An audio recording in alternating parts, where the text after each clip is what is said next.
last time we were here,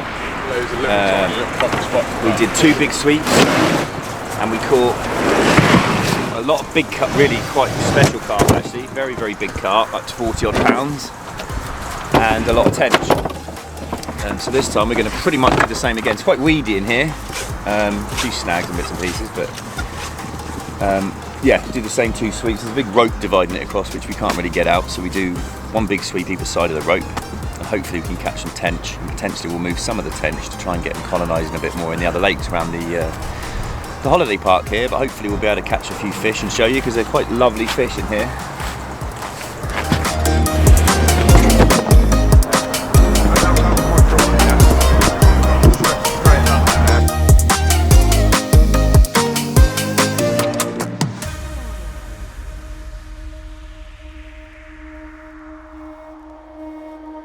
With 300 metres of net loaded onto the boat, the boys each enjoyed a hot cigarette whilst they floated to the opposite bank for the first sweep.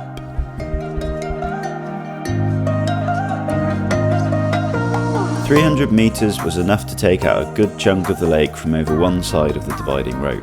From the previous trip here, Andrew knows that this sweep is free of snags and can hold tench, so it's a safe bet to get a few fish on the scoreboard early in the day. Big sweeps take time. Loading the boat, stitching the net together, shooting the net and heaving it all back in again can all be a huge waste of time if we hit snags, but it's the most efficient way of catching volumes of fish if it's done correctly. Netting is a skill that takes an awful lot of experience, particularly in waters that are typically quite challenging to net. There's no one size fits all when it comes to nets either. Andrew has built an incredible inventory of nets, each suited to a specific scenario. I can tell you that most days we're having to reshuffle which nets we're going to need for the following day's netting. The nets that we arrive with onto a job are bespoke for that select job. The nets that we choose depend on the job and depend on the size and shape of the lake, as well as the depth, the substrate, the target species and the purpose of the netting. Then it all comes down to the skill of the operator to understand the shape of the sweep as it comes in. Understand how it relates to the contours and how the leads are behaving is all something that takes a lot of experience. Anyone that's seen Andrew work will know what I mean with his constant communication with the rest of the team to navigate a successful sweep into the bank. Demonstrated here, you can see how the carp in this net are staying calm whilst Andrew cuts the leads in underneath them, nice and slowly to keep the fish where he wants them all the way in. The abundance of silkweed coming up in the net tells a story. It grows where the substrate lays undisturbed for long periods of time. If there had been volumes of fish in this area for a period of time, the blanket weed would really struggle to accumulate like this. Although we know that there aren't many fish in this lake anyway, so we expect to have to deal with a certain amount of weed, the silkweed makes the netting job that much more awkward by clogging up the fine mesh nets that we use, making it difficult to sort the fish at the end. The handful of fish in this sweep were quickly sorted and we wasted no time in cleaning the net to one side, ready to load onto the boat to go again in a different area of the lake. Whilst Andrew went to shoot the second sweep, the members documented the weights of the couple of carp before returning them. The tench were left quietly in a holding pen in the hope that we could add more throughout the day.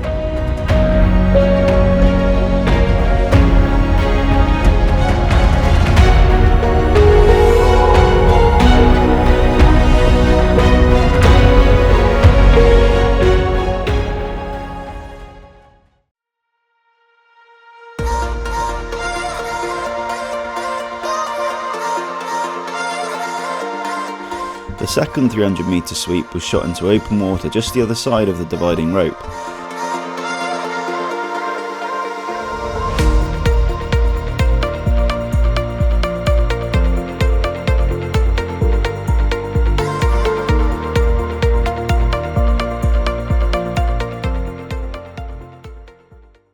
Now with the boat empty, the boys loaded it with electrofishing equipment. Electrofishing isn't quite what some people believe. It's not just a case of electrifying the water and collecting the stunned fish. We use it more as a tool to locate shoals of fish that may be taking refuge in areas or features of the lake that we can't get a net in, often in places such as snags, weed beds or reed beds. It is a good surveying tool to assess juvenile populations or to single out certain fish for removal in certain scenarios, but it's not as efficient as netting when it comes to catching volumes of fish. Typically, electrofishing will stun fish within 5 to 10 metres of the probe depending on the water conductivity. It's a method that can be damaging to fish in the wrong hands, particularly stressing on certain vulnerable species. However, with the right experience and setup, it's a safe tool that will stun fish temporarily while they're scooped with a dip net and held in an onboard bin with water where they sit to recover. This process happens in seconds. The fish are usually responsive as soon as they're removed from the water or as soon as the power is taken off. In this case, Andrew's using the electrofishing equipment to assess the juvenile populations of tench, which are taking refuge around the margins and in dense weed beds where they're hiding away from cormorants. There are also some large snaggy areas and intricate arms of water where fish could be hiding, so these were also investigated to build a good picture of the fish populations in this venue. Noticing some of the giant residents bolting around in the shallows, Andrew gave them a wide berth to target the other species. The carp stock is well documented here.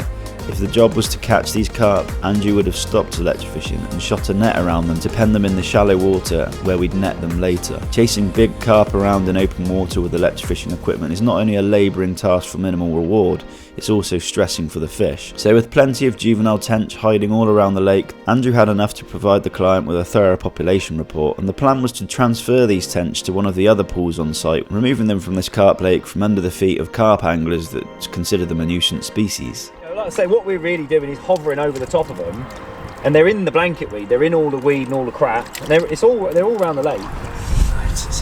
Beautiful, that.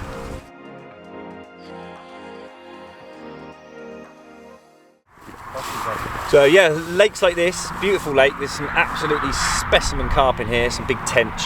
We've been lucky enough to catch some when we're netting in the past, when we're doing stock assessments, and obviously it's great for people to come and catch these who have accommodation here. The only trouble is, obviously, these days you're dealing with nature and an increased amount of predation. As you can see, you've got the river here, and you can't really fence these lakes as a holiday venue. It's very, very difficult and not feasible, really. So unfortunately, you have to deal with this. And we see this all too often, and you know, people do have a bit of a bad will towards these predators, especially otters, but at the end of the day, in our line of work, we sort of see it all, really, and the fish has as much right to live as the otter, in our opinion, and as much as you can fence an awful lot of waters and look after your fish that way, there's an awful lot that you can't, and we're in the middle of the Cotswolds Water Park here, which is otter heaven, really. It's a bit like in Africa, they call this little bit of the sea Shark Alley. It's where the seals go and sort of breed and rest, and it's just like McDonald's drive-through for the great white sharks. It's kind of what it's like here for the otters. It's not really that hard for them to catch them. Unfortunately, these fish could be 20, 30 years old and have grown on and been cared for the anglers. You know, people, anti-anglers moan and say, oh, fishing's cruel, but these fish in the care of anglers have been, you know, thriving for donkey's years, and then bang, like that, an otter comes along and kills it. So, although it's, you know, it's one of those things, really, but we have to look after the fish as best we can. Finding that fresh carcass is just another sad reminder of the increasing threat that surround these specimen historic fish. Have these last remaining carp become wise to the presence of otters, or is it just a matter of time before the rest of the stock fall? Sadly, I guess only time will tell.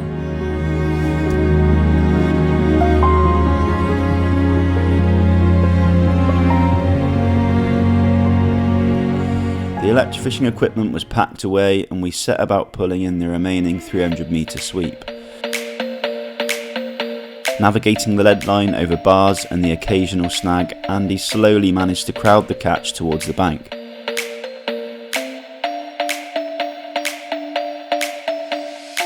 The blanket weed made organising the net more difficult than it needed to be. Fish hate blanket weed. It blocks and irritates their gills in a way which I can imagine is similar to how it feels when you get a hair stuck in your mouth. So Andy got in amongst the fish and sorted them by hand to get them into clean water as quickly as possible to minimise the stress.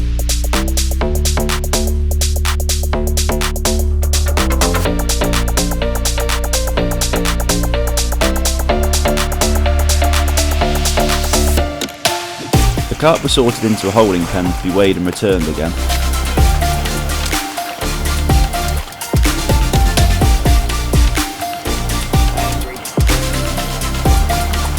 pike were turned straight back over the net and the tench were sorted into a fish bin to be transferred to the other small pools for the holiday anglers to enjoy.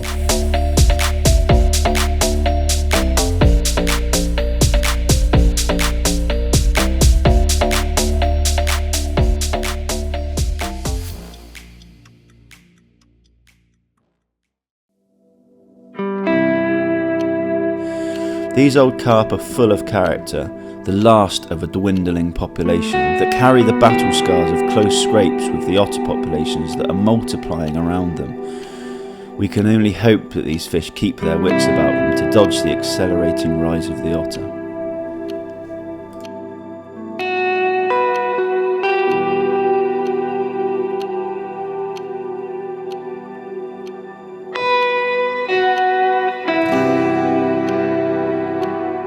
That's it for this video. Please share your thoughts in the comments section. We'll be back next time with more fishery management content, so please show your support by clicking the subscribe button.